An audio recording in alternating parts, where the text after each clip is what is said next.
What's up guys? Welcome to my YouTube channel. For today, may iba naman. We're going to do an unboxing. So, kita nyo naman na siguro sa title yung i-unbox natin. Pero ito siya. Hindi ko pa siya nabubuksan.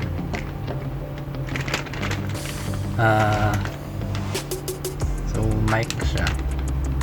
Since if pinapanood nyo yung mga iba kong video, kita nyo naman na medyo pangit yung audio quality. Well guys, so nakuha ko na yung costume na gusto makuha. Useful yung emulator kasi makaka-assign ka rin ng mga keybind.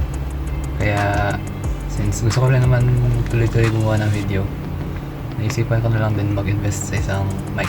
So, isa to sa mga popular na mic na brand, which is BOYA. So, BOYA by MM1 compact on-camera video microphone.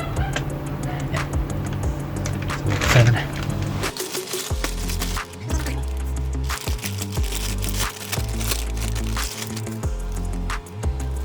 So, ito siya. Naka-bubble wrap pa. BOYA by MM1.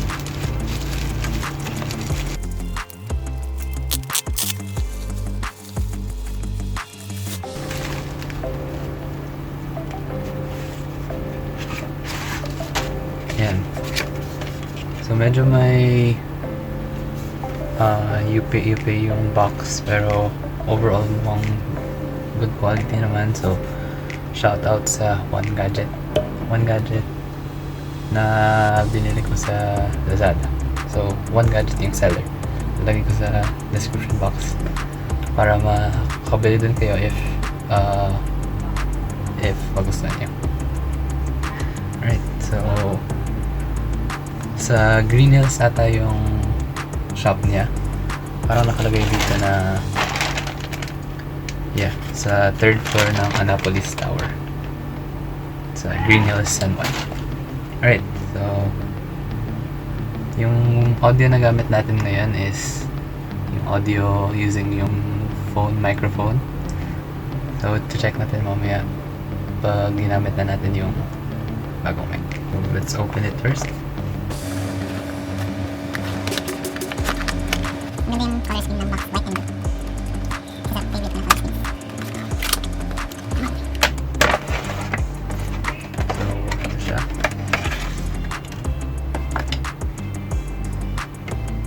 So, ang mga kasama sa package na to is furry windshield. Which is ito.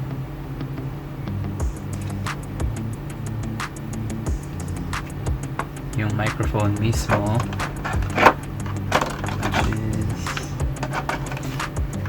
Ito.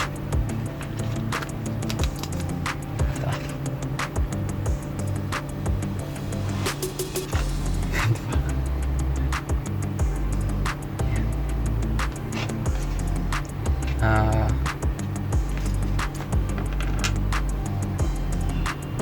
3.5mm audio jacket, 3.5mm audio output cable, 3.5mm to TRS audio output cable, and 3.5mm to TRRS audio output cable. So, for connecting lang two devices, ito yung gagamitin. May labels naman siya. So, ayan. May nakasulat na microphone. So, ito yung isasaksak mo sa microphone. Tapos may nakasulat na smartphone. So ayan yung isusulat mo sa smartphone naman. So very beginner friendly siya.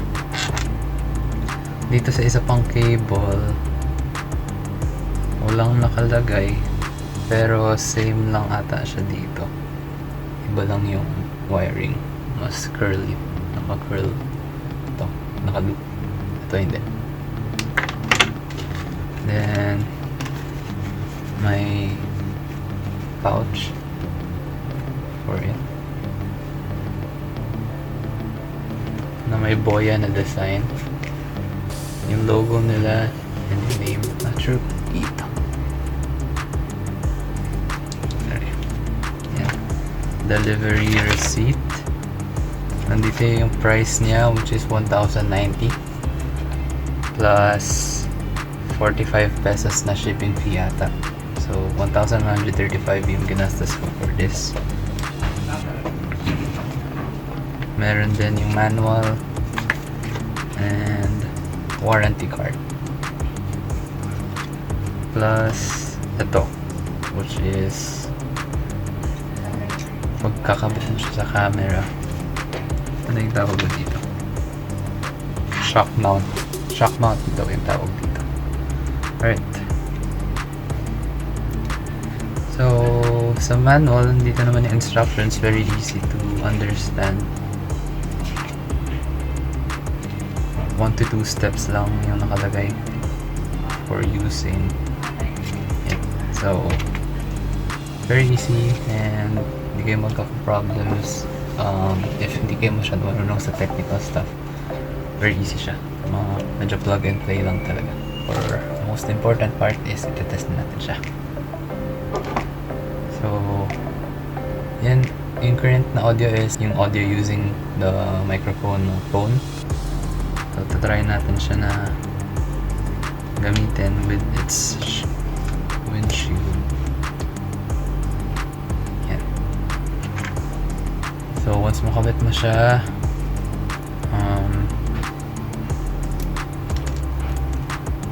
isasasak lang natin sa appropriate spots. So ito daw yung sa microphone, may label naman. So sasaksak dyan. Then ito daw yung sa smartphone. So saksak lang natin.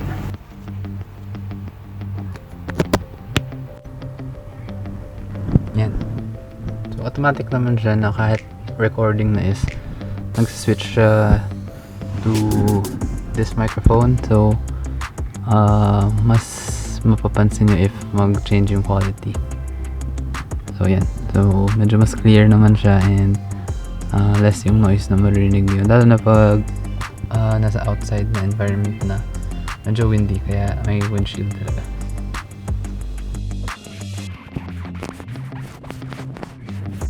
Naman yung quality pag wala yung free windshield. So siguro hindi niyo mapapansin yung change kasi wala namang use yung windshield sa indoor areas. Pero try natin outside. Hindi natin try outside kasi quarantine. So